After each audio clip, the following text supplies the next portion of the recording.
നമ്മുടെ ആദ്യത്തെ വീഡിയോയിൽ എങ്ങനെ വിശുദ്ധ ഫ്രാൻസിസ് അൽവേർണ പർവ്വതത്തിന് മുകളിൽ ചെന്ന് അവിടെ വെച്ചുണ്ടായ ആദ്യ ദിവസങ്ങളിലെ ദൈവിക അനുഭവങ്ങളെപ്പറ്റിയാണ് നമ്മൾ പറഞ്ഞത്. ഈ രണ്ടാമത്തെ വീഡിയോയിൽ മൂന്നാമത്തെ കൺസിഡറേഷൻ അവതരിപ്പിക്കുന്ന സെറാഫിക് ദർശനങ്ങളും പഞ്ചക്ഷതങ്ങളും അതേ തുടർന്നുള്ള ഈശോയുടെ വാഗ്ദാനങ്ങളുമാണ് നമ്മൾ ധ്യാനിക്കാൻ പോകുന്നത്. നമ്മൾ പറഞ്ഞു, ഫ്രാൻസിസ് പിതാവും സഹോദരങ്ങളും പർവ്വതത്തിൽ വന്നപ്പോഴേ പക്ഷികൾ അവർക്ക് സ്വാഗതം കൊടുത്തുകൊണ്ട് പാട്ടുകൾ പാടി സ്വീകരിച്ചു. ആ നാളുകളിൽ അവിടെ ഒരു പരുന്തുണ്ടായിരുന്നു. എല്ലാ ദിവസവും രാവിലെ ഫ്രാൻസിസ് പിതാവിനെ വിളിച്ചെണീപ്പിക്കുന്ന ഒരു ക്ലോക്ക് ആയിരുന്നു. എന്നാൽ ചില ദിവസങ്ങളിൽ ഫ്രാൻസിസ് പിതാവ് രാത്രിയിൽ ഒരുപാട് പ്രാർത്ഥിച്ച് ശരീരം മടുത്ത ക്ഷീണിതനായി ഉറങ്ങിപ്പോയാൽ അത് മനസ്സിലാക്കി ആ പരുന്ത് ഫ്രാൻസിസ് പിതാവിനെ വിളിക്കാൻ താമസിക്കും. ആ പരുന്തിനോട് തന്നോടുള്ള ഈ സ്നേഹത്തിന് ഫ്രാൻസിസ് പിതാവ് എപ്പോഴും നന്ദി പറയുമായിരുന്നു. സെപ്റ്റംബർ മാസത്തിലെ വിശുദ്ധ കുരിശിന്റെ പെരുന്നാൾ അടുത്തായിരുന്നതിനാൽ പ്രാർത്ഥിക്കുവാനായി ഫ്രയർ ലിയോ പതിവ് പോലെ പാലത്തിന്റെ അപ്പുറം വശത്ത് നിന്ന് വിളിച്ചു, ഓപ്പൺ മൈ ലിപ്സ്. എന്നാൽ ഫ്രാൻസിസ് പിതാവ് ഉത്തരം പറയാഞ്ഞതിനാൽ അല്പനേരം കാത്തു നിന്ന ശേഷം പതുക്കെ പാലത്തിനപ്പുറം കടന്ന് ഫ്രാൻസിസ് പിതാവിന് എന്തെങ്കിലും സംഭവിച്ചോ അതോ പ്രാർത്ഥനയിലാണോ എന്ന് നോക്കാൻ കാൽപ്പത്തി പൊക്കി പതുക്കെ സ്വരമുണ്ടാക്കാതെ നടന്നു ചെന്നു.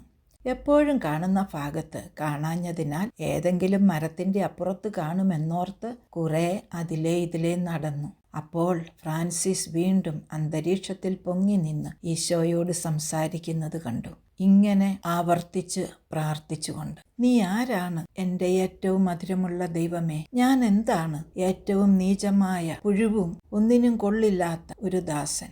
നീ ആരാണ്? എൻ്റെ ഏറ്റവും മധുരമുള്ള ദൈവമേ, ഞാൻ ആരാണ്? വെറും നീചവും പുഴുവുമായ ദാസൻ. ഇങ്ങനെ ആവർത്തിച്ച് പ്രാർത്ഥിച്ചു കൊണ്ടിരിക്കുകയായിരുന്നു. ആ ലിയോ സഹോദരൻ ആകാശത്തിലേക്ക് നോക്കിയപ്പോൾ ഒരു വലിയ അഗ്നി പെന്തക്കുസ്താ ദിനത്തിൽ അപ്പസ്തോലന്മാരുടെ മേൽ ഇറങ്ങി വന്നതുപോലെ ഫ്രാൻസിസിന്റെ മുകളിലേക്ക് വരുന്നത് കണ്ടു. ഫ്രാൻസിസ് ആ ജ്വാലയിലേക്ക് കൈകൾ നീട്ടി 3 പ്രാവശ്യം എന്തോ കൊടുക്കുന്നത് കണ്ടു. ആ സമയം ഫ്രയർ ലിയോ പേടിച്ച്, പിതാവ് തൻ്റെ സാന്നിധ്യം അവിടെ ഉണ്ടെന്ന് മനസ്സിലാക്കിയാൽ അശ്രദ്ധമാകുമോ, അതോ തന്നെ വഴക്ക് പറയുമോ, താൻ അനുസരണക്കേടാണോ കാണിക്കുന്നത് എന്നൊക്കെ വിചാരിച്ച് പതുക്കെ പുറകോട്ടു പോയി. എന്നാൽ ദൂരെ നിന്ന് സംഭവിക്കുന്നത് എന്തൊക്കെയെന്ന് മനസ്സിലാക്കാൻ അവിടെ നോക്കി നിന്നു. ആ ദൈവിക അനുഭവം കഴിഞ്ഞപ്പോൾ ആരുടെയോ കാലുകൾ ഇലകളിൽ ഉണ്ടാക്കുന്ന ശബ്ദത്താൽ ആരോ അവിടെ ഉണ്ടെന്ന് മനസ്സിലാക്കി വിളിച്ചു പറഞ്ഞു, ആരാണ് അവിടെ? നിൽക്കൂ. അപ്പോൾ അനുസരണയുള്ള ഫ്രയർ ലിയോ നിശ്ചലനായി പിതാവിനെ കാത്തിരുന്നു. അവൻ പിന്നീട് തൻ്റെ സഹോദരങ്ങളോട് പറഞ്ഞു, ആ നിമിഷം വിശുദ്ധ ഫ്രാൻസിസിനെ കാത്തിരിക്കുന്നതിനേക്കാൾ ഭൂമി അവനെ വിഴുങ്ങിക്കളയുന്നതായിരുന്നു നല്ലതെന്നോർത്തു. കാരണം തൻ്റെ പിതാവിൻ്റെ പിതൃത്വത്തെ വ്രണപ്പെടുത്താതിരിക്കാൻ വളരെ ഉത്സാഹത്തോടെ ലിയോ സഹോദരൻ ശ്രദ്ധിച്ചിരുന്നു.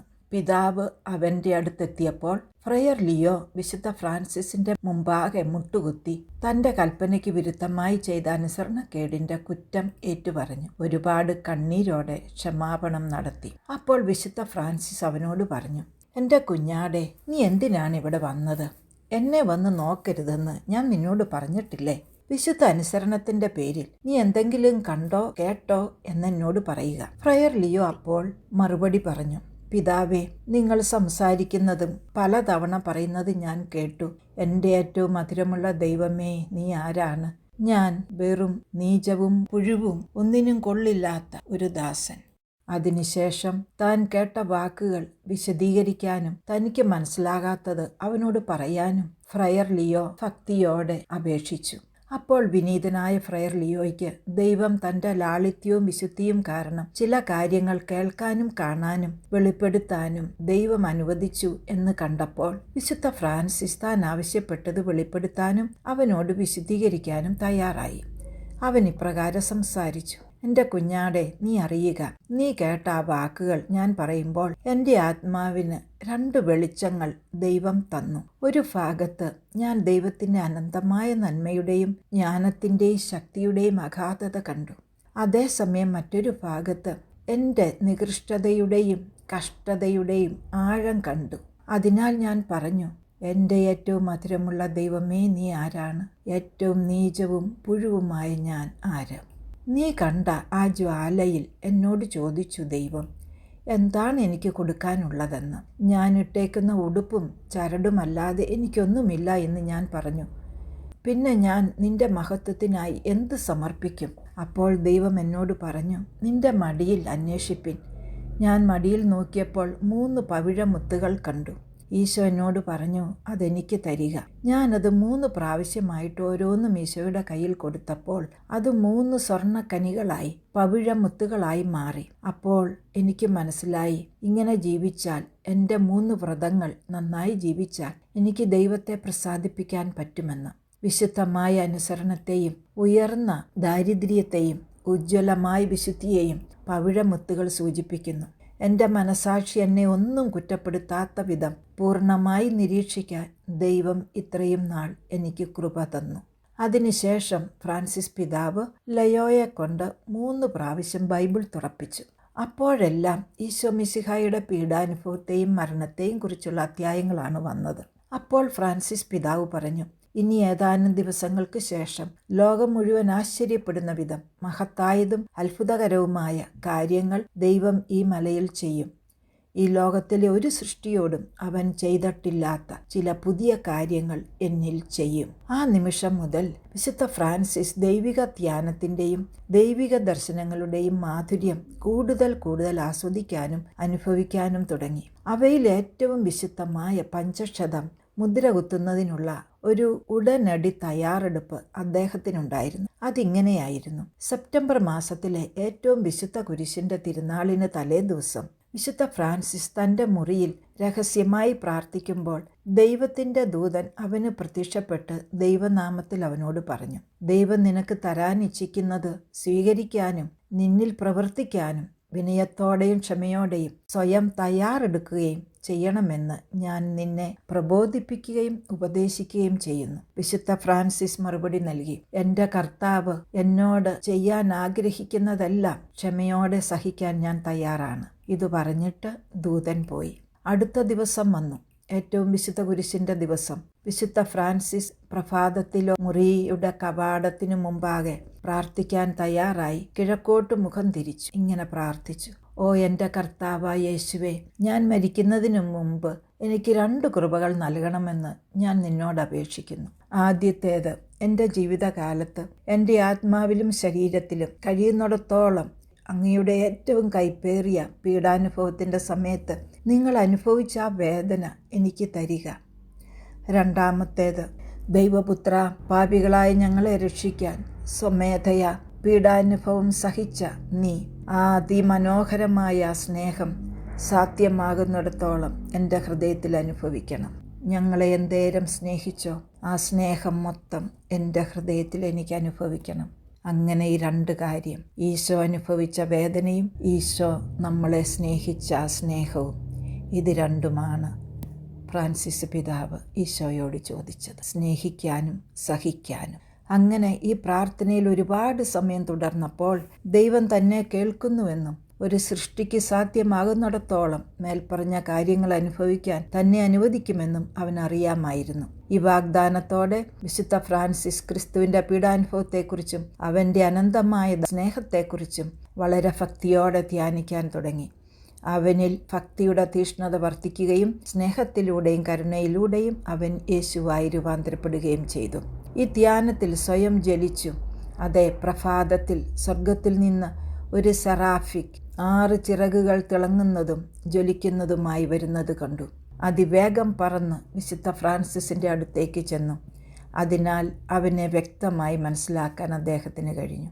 അവൻ ക്രൂശിക്കപ്പെട്ട ഒരു മനുഷ്യനോട് സാദൃശ്യം പുലർത്തുന്നുവെന്ന് ഫ്രാൻസിസിന് മനസ്സിലായി.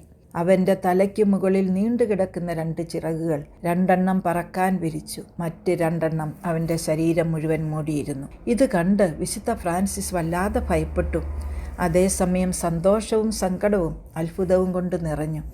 തനിക്ക് വളരെ പരിചിതമായി പ്രത്യക്ഷപ്പെടുകയും അവനെ വളരെ ദയോടെ പരിഗണിക്കുകയും ചെയ്ത ക്രിസ്തുവിൻ്റെ പാടുകളുടെ ദൗർബല്യം സെറാഫിക് ആത്മാവിൻ്റെ അമർത്യതയുമായി യോജിക്കുന്നില്ലെന്ന് നന്നായി അറിഞ്ഞുകൊണ്ട് വിചിത്രവും അതിശയകരവുമായ ആ ദർശനത്തിൽ അദ്ദേഹം വളരെയധികം ആശ്ചര്യപ്പെട്ടു. അങ്ങനെ അവൻ ആശ്ചര്യപ്പെടുന്നതിനിടയിൽ ആ അത്ഭുതകരമായ ദർശനത്തിൽ ക്രൂശിക്കപ്പെട്ട ക്രിസ്തുവിൻ്റെ പ്രകടമായ പ്രതിച്ഛായയിലേക്ക് അവൻ പൂർണ്ണമായി രൂപാന്തരപ്പെട്ടു. സെൻറ്റ് ഫ്രാൻസിസിൻ്റെ കൈകളിലും കാലുകളിലും ഹൃദയത്തിലും ആണിപ്പഴുതുകൾ മാംസത്തിന് പുറത്തേക്ക് വന്ന് വളരെയധികം വേദനയുണ്ടായി. രക്തം വാർന്നൊഴുകി. ആണിപ്പഴുതുകളുടെ അടയാളങ്ങൾ ക്രൂശിക്കപ്പെട്ട യേശുക്രിസ്തുവിൻ്റെ ശരീരത്തിൽ കണ്ട അതേ രൂപത്തിലാണ് തൻ്റെ ശരീരത്തിലും പ്രത്യക്ഷപ്പെടാൻ തുടങ്ങിയത്. വിശുദ്ധ ഫ്രാൻസിസ് വേദന കൊണ്ട് പുളഞ്ഞപ്പോൾ ഗെത്സേമൻ തോട്ടത്തിൽ ഈശോയെ ആശ്വസിപ്പിക്കാൻ മാലാഖമാർ ചെന്നതുപോലെ അൽവേർണ പർവ്വതമുകളിലേക്കും ദൈവം മാലാഖമാരെ അയച്ചു. ഫ്രാൻസിസ് പിതാവ് മാലാഖമാരുടെ ഗാനങ്ങൾ കേട്ട് ആശ്വാസകരമായി അവരുടെ കരങ്ങളിൽ വിശ്രമം കൊണ്ടു. അപ്പോൾ അൽവേർണയിലെ പർവ്വതമെല്ലാം ഏറ്റവും ഉജ്ജ്വലമായ ജ്വാലയാൽ ജ്വലിക്കുന്നതായി തോന്നി. അത് പ്രകാശിക്കുകയും ചുറ്റുമുള്ള എല്ലാ പർവ്വതങ്ങളെയും താഴ്വരകളെയും പ്രകാശിപ്പിക്കുകയും ചെയ്തു. സൂര്യൻ ഭൂമിയിൽ ഉദിച്ചെന്ന് ആ പ്രദേശത്തുള്ള ഇടയന്മാർ വിചാരിച്ചു. ആടുകളെ വിളിച്ചുണർത്തി മേച്ചിൽ സ്ഥലത്തിലേക്ക് പോകാൻ തുടങ്ങി. മറ്റു ചിലർ അൽവേർണ പർവ്വതത്തിനും ചുറ്റുമുള്ള പർവ്വതങ്ങളിലും തീ പിടിക്കുന്നതായി കണ്ട് ഓടി രക്ഷപ്പെടാൻ നോക്കി. അതുപോലെ ഈ വെളിച്ചം കാരണം യാത്രാമധ്യേ ഹോട്ടലുകളിൽ താമസിച്ചിരുന്നവർ നേരം വെളുത്തുവെന്നോർത്ത് ഉണർന്ന് യാത്ര തുടങ്ങി. അങ്ങനെ ഒരു രാത്രി പകലായി മാറി. പ്രസ്തുത സെറാഫിക് ദർശനത്തിൽ വിശുദ്ധ ഫ്രാൻസിസിന് പ്രത്യക്ഷപ്പെട്ട ക്രിസ്തു അവനോട് ചില ഉന്നതവും രഹസ്യവുമായ കാര്യങ്ങൾ സംസാരിച്ചു. അത് തൻ്റെ ജീവിതകാലത്ത് ആരോടും വെളിപ്പെടുത്താൻ വിശുദ്ധ ഫ്രാൻസിസ് തയ്യാറായിരുന്നില്ല. എന്നാൽ തൻ്റെ മരണശേഷം താഴെ പറഞ്ഞിരിക്കുന്നത് പോലെ അവൻ അത് വെളിപ്പെടുത്തി. ഒരിക്കൽ ഒരു സഹോദരന് ഭയങ്കര ആഗ്രഹമായിരുന്നു അതറിയാൻ. എന്തായിരിക്കാം ഈശോ സെൻറ്റ് ഫ്രാൻസിസിനോട് പറഞ്ഞതെന്ന്. ഒരിക്കൽ സെൻറ്റ് ഫ്രാൻസിസ് ഈ സഹോദരന് പ്രത്യക്ഷപ്പെട്ട് ഒരു ഭിക്ഷക്കാരൻ്റെ രൂപത്തിൽ ഫ്രാൻസിസ് പിതാവ് ആ സഹോദരൻ്റെ സന്യാസ ഭവനത്തിൽ ചെന്നു. ആ ഭിക്ഷക്കാരൻ്റെ പാദങ്ങൾ ചെളിയിൽ പൂണ്ടതായിരുന്നതിനാൽ അദ്ദേഹം ആ പാദങ്ങൾ കഴുകാൻ തുടങ്ങി. വെള്ളമൊഴിച്ച് കഴുകിയപ്പോൾ ആ പാദങ്ങളിൽ പഞ്ചക്ഷതങ്ങളുടെ അടയാളങ്ങൾ കണ്ടപ്പോൾ ആ സഹോദരൻ്റെ ഹൃദയം തുടിക്കാൻ തുടങ്ങി. ദൈവീക പ്രസാദപരത്താൽ നിറഞ്ഞു. അപ്പോൾ പരിശുദ്ധ പിതാവ് സ്വയം വെളിപ്പെടുത്തി ആ സഹോദരനോട് ഈ രഹസ്യം പറഞ്ഞു. നിന്റെ ആഗ്രഹം ഈശോ എന്നോടെന്തു പറഞ്ഞുവെന്ന് അറിയാനല്ലയോ ഞാൻ പറയാം. ക്രിസ്തു എന്നോട് പറഞ്ഞു, ഞാൻ നിന്നോട് ചെയ്തത് എന്താണെന്ന് നീ അറിയുന്നുണ്ടോ? നീ എൻ്റെ പഞ്ചക്ഷതം വഹിക്കുന്നതിനാൽ എന്നെപ്പോലെ നിന്റെ മരണശേഷം പാതാളത്തിലേക്ക് ഇറങ്ങിപ്പോകാൻ, അവിടെ ചെന്ന എല്ലാ ആത്മാക്കളെയും സ്വർഗത്തിലേക്ക് കൊണ്ടുപോകുവാനുള്ള അനുഗ്രഹം ഞാൻ നിനക്ക് തരുന്നു. അതിനാൽ എല്ലാ വർഷവും നിന്റെ മരണ ദിവസം നീ ശുദ്ധീകരണ സ്ഥലത്തേക്ക് പോയി അവിടെയുള്ള നിന്റെ 3 സഭയിലെയും 1-ാം സഭയിലെയും 2-ാം സഭയിലെയും 3-ാം സഭയിലെയും എല്ലാ ആത്മാക്കളെയും അതോടൊപ്പം നിങ്ങളെ ഭൂമിയിൽ സഹായിച്ചിട്ടുള്ള എല്ലാ ബെനഫാക്ടേഴ്സിനെയും നിങ്ങളുടെ മാതാപിതാക്കളെയും സ്വർഗത്തിലേക്ക് കൊണ്ടുപോകുവാനുള്ള അധികാരം ഞാൻ നിനക്ക് തരുന്നു. നീ ഈ ജീവിതത്തിൽ എന്നോട് അനുരൂപപ്പെട്ടതുപോലെ മരണശേഷവും എന്നോട് അനുരൂപപ്പെടും. ഇതായിരുന്നു വാഗ്ദാനം. നമുക്ക് കിട്ടിയ ഫ്രാൻസിസ്കൻ പ്രിവിലേജ്. ആ ദിവസങ്ങൾക്ക് ശേഷം വിശുദ്ധ ഫ്രാൻസിസിൻ്റെ കൈകളും കാലുകളും നിലത്ത് തൊടാൻ മേലാതെ വേദനിച്ച് സഹിക്കുന്ന അവസരത്തിൽ കൂട്ടത്തിലുണ്ടായിരുന്ന സഹോദരങ്ങൾ ആ മുറിവുകൾ കഴുകിയപ്പോഴാണ് അവർ ക്രൂശിതനായ യേശുവിൻ്റെ രൂപം ആ ശരീരത്തിൽ കണ്ടത്. എന്നാൽ ഇത് മറച്ചു വെക്കണമോ, ആരോടെങ്കിലും പറയണമോ എന്ന് ഫ്രാൻസിസ് പിതാവിന് സംശയമായി. അവസാനം ഫ്രാൻസിസ് പിതാവ് തൻ്റെ ഏറ്റവും ആത്മാർത്ഥമായുള്ള ഫ്രയർ ഇല്ലുമിനാത്തോയെ വിളിച്ച് ചോദിച്ചു, ഞാൻ എന്താണ് ചെയ്യേണ്ടത്? ഇത് രഹസ്യമായി സൂക്ഷിക്കണമോ, ആരോടെങ്കിലും പറയണമോ? അദ്ദേഹം പ്രാർത്ഥനാശേഷം പറഞ്ഞു, പിതാവേ, ദൈവം ഈ രഹസ്യങ്ങൾ നിങ്ങൾക്ക് തന്നത് നിങ്ങൾക്ക് വേണ്ടിയല്ല, മറ്റുള്ളവരുടെ നന്മയ്ക്ക് വേണ്ടിയാണ്. അതുകൊണ്ട് ഇത് മറ്റുള്ളവരെ കാണിക്കുന്നതിൽ ഭയപ്പെടാനില്ല. മറ്റുള്ളവരുടെ നന്മയ്ക്ക് വേണ്ടി തന്നത് മൂടി വച്ചാൽ ദൈവത്തിൻ്റെ മുൻപിൽ കണക്ക് കൊടുക്കേണ്ടി വരും. അപ്പോൾ വിശുദ്ധ ഫ്രാൻസിസ് ഈ വാക്കുകളിൽ വികാരാധീനനായി മേൽപ്പറഞ്ഞ ദർശനത്തിൻ്റെ എല്ലാ രീതികളും രൂപവും അവരോട് വളരെ ഭയത്തോടെ പറഞ്ഞു. തനിക്ക് പ്രത്യക്ഷപ്പെട്ട ക്രിസ്തു പല ആത്മീയ രഹസ്യങ്ങളും തന്നോട് പറഞ്ഞിട്ടുണ്ടെന്നും കൂട്ടിച്ചേർത്തു. ഏറ്റവും വിശുദ്ധമായ ക്രിസ്തുവിൻ്റെ ആ മുറിവുകൾ ആ ശരീരത്തിൽ പതിച്ചത് അവൻ്റെ ഹൃദയത്തിന് വലിയ സന്തോഷം നൽകി. എങ്കിലും അവൻ്റെ മാംസത്തിനും ശാരീരിക ഇന്ദ്രിയങ്ങൾക്കും അവ അസഹനീയമായ വേദന നൽകി. അതിനാൽ ഫ്രയർ ലിയോയോട് എല്ലാം വെളിപ്പെടുത്തി. ആ മുറിവുകൾ കാണാനും തൊടാനും കഴുകാനും തുവാലകളിൽ കെട്ടാനും ഉള്ള അധികാരം ആ സഹോദരന് കൊടുത്തു. വ്യാഴാഴ്ച വൈകുന്നേരം മുതൽ ശനിയാഴ്ച രാവിലെ വരെ നമ്മുടെ രക്ഷകനായ യേശുക്രിസ്തു നമുക്ക് വേണ്ടി കൊല്ലപ്പെടുകയും അടക്കപ്പെടുകയും ചെയ്ത ആ സമയത്ത് വിശുദ്ധ ഫ്രാൻസിസ് തൻ്റെ ശരീരത്തിൽ ആ മുഴുവൻ വേദനയും അനുഭവിച്ചിരുന്നു. എന്നാൽ ആ വേദന ഏതെങ്കിലും തരത്തിലുള്ള മാനുഷിക പ്രതിവിധിയോ മരുന്നോ ഉപയോഗിച്ച് ശമിപ്പിക്കാൻ ഫ്രാൻസിസ് ആഗ്രഹിച്ചില്ല. ചിലപ്പോഴൊക്കെ ആ മുറിവുകൾ വെച്ച് കെട്ടുമ്പോൾ വേദന കൊണ്ട് ഫ്രാൻസിസ് പിതാവ് കയ്യോ കാലോ വലിച്ചാൽ അത് ഫ്രയർ ലിയോയെ കൊള്ളുകയും ആ സമയത്ത് തൻ്റെ ഹൃദയത്തിൽ അഗാധമായ ദൈവാനുഭവം അനുഭവിക്കുകയും ചെയ്തിരുന്നു. വിശുദ്ധ ഫ്രാൻസിസ് വിശുദ്ധ മൈക്കിൾ ദൂതൻ്റെ ഉപവാസകാലം കഴിഞ്ഞപ്പോൾ ദൈവിക വെളിപാടിലൂടെ അസീസിയിലേക്ക് സാന്ത മരിയ ദെല്ലി ആഞ്ചലിയിലേക്ക് മടങ്ങാൻ തയ്യാറായി. അതിനാൽ അദ്ദേഹം ഫ്രയർ മസയോയും ഫ്രയർ ആഞ്ചലോയെയും വിളിച്ച് നിരവധി വാക്കുകളും ഉപദേശങ്ങളും കൊടുത്ത ശേഷം അവരെ അനുഗ്രഹിച്ചിട്ട് ഫ്രയർ ലിയോയോടൊപ്പം സാന്ത മരിയ ദെല്ലി ആഞ്ചലിയിലേക്ക് മടങ്ങി. അങ്ങനെ മൂന്നാമത്തെ കൺസിഡറേഷൻ ഇവിടെ തീരുന്നു. 4ഉം 5ഉം നമ്മൾ പിന്നീട് കാണുന്നതായിരിക്കാം. ഫ്രാൻസിസ് പിതാവിൻ്റെ പഞ്ചക്ഷതം മൂലം എന്തെല്ലാം അത്ഭുതങ്ങളും അടയാളങ്ങളും പിന്നെ ദൈവം പ്രവർത്തിച്ചുവെന്ന് നമുക്ക് ഉടൻ കാണാം.